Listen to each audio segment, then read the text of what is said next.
ہمارے یہاں حکومت نہیں ہے، اقلیت ہے. جہاں حکومتیں ہیں وہاں بھی ایسا ہی معاملہ ہے.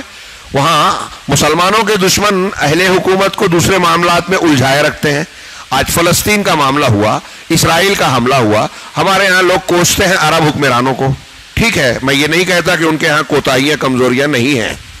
ہم یہاں بیٹھ کے سوال کرتے ہیں، لوگ کہتے ہیں ارے وہ لوگ کچھ کرتے کیوں نہیں.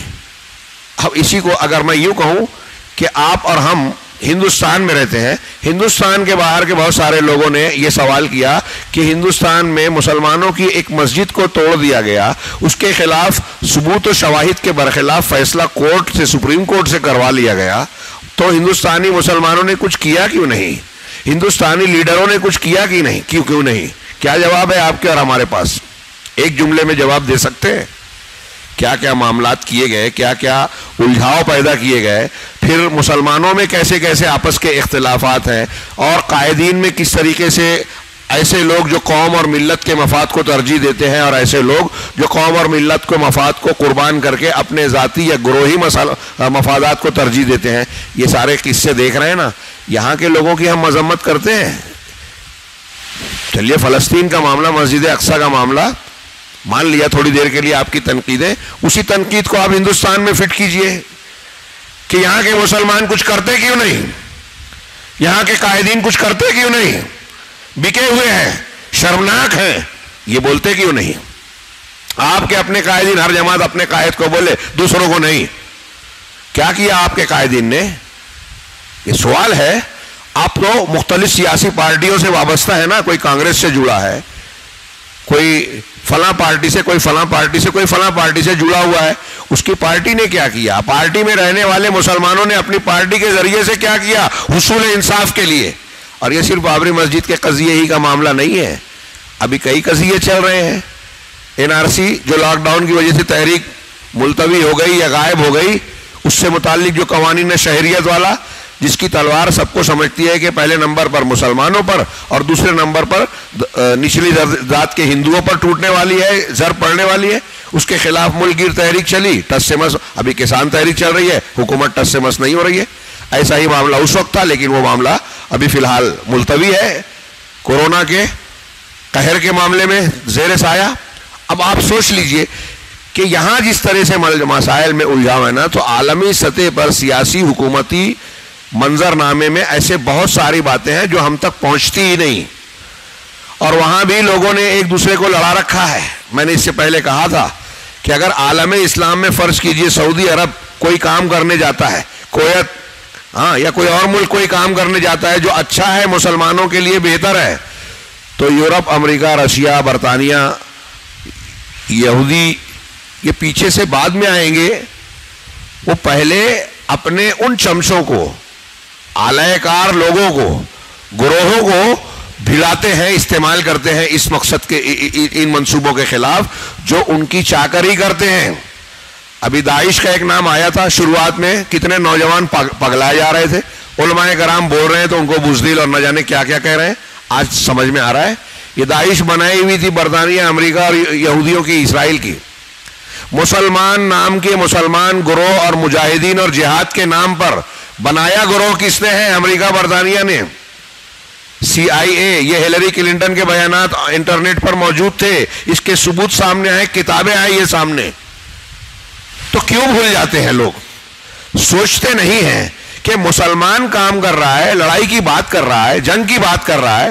ہمارے بڑی بڑی تنظیمیں، یہ اخوان المسلمین اور یہ لوگ سامنے ساتھ رہے، اور پھر ان کا ساتھ دیتے ہوئے سعودی عرب اور اہل الحدیث اور سلفیوں کو جرم کے کٹہرے میں کھڑا کرتے ہیں. ایک طرف یہ لوگ کہتے ہیں کہ یہ امریکہ کے دوست ہیں، اخوانی یا ان کے ذرائع ابلاغ یہ کہتے ہیں کہ سعودی عرب امریکہ کا پٹھو ہے، ایک طرف یہ کہتا ہے، اور امریکہ ان کو استعمال کرتا ہے کہ سعودی عرب کے خلاف استعمال کریں. یہ سارے جو معاملات ہوئے ہیں، تحریکات ہوئی ہیں، ابھی اسامہ بن لادن سعودیہ سے جلا وطن، اور پھر اس کے بعد جو ہے سعودی کی مخالفت کرنا، سعودی کے علماء کے خلاف فتویٰ ان کے یہاں، ان کی ویب سائٹ پہ، اخوان المسلمین اور القاعدہ کی ویب سائٹ پر موجود ہے. یہ بھی ان کے دشمن اور وہ بھی دشمن. وہ کہتے ہیں، یہ کہتے ہیں کہ یہ ان کے پٹھو ہیں، اور وہ کہتے ہیں کہ ہمارے لیے مسئلہ سعودی عرب ہے.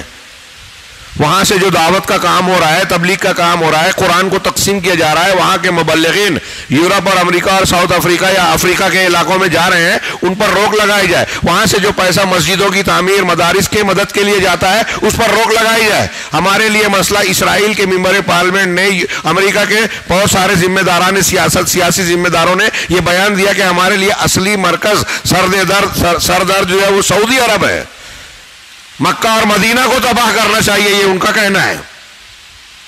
ان کی انٹیلیجنس کی رپورٹ کہتی ہے، ان کے دانشور کہتے ہیں کہ ہمارے لیے مسلمانوں میں 3 گروہ ہے، سب سے زیادہ خطرناک اور قابل گرفت جو ہمارے لیے قابل برداشت نہیں ہے، وہ سلفی ہیں۔ مرکز اس کا سعودی ہے، کویت ہے۔ یہ رپورٹیں آپ ملاحظہ کر سکتے ہیں، آج نیٹ کا زمانہ ہے، یہ کوئی ڈھکی چھپی چیزیں نہیں ہیں، لیکن کوئی سننے ماننے کے لیے تیار نہیں ہے۔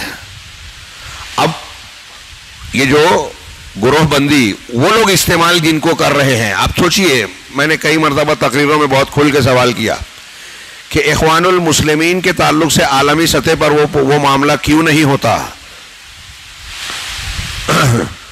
جو سلفیوں کے تعلق سے کیا، جبکہ بار بار یہ سامنے آتی ہے بات کہ سلفی ان کے بھی مطلب نشانہ ہے اور ان کے بھی نشانہ ہے۔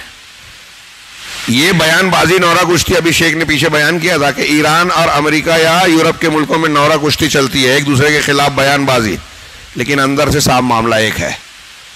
سعودی عرب کے خلاف کی موافقت جو کرنے کا مظاہرہ کرتے ہیں، ہاں امریکہ وغیرہ، اندر سے وہ اس کے خلاف ہیں۔ کیوں یہ رویہ کیوں ہے؟ یہ ساری دنیا کے مسلمان دھوکے میں اور دھوکے میں ہیں، ماننے کو تیار ہی نہیں ہیں۔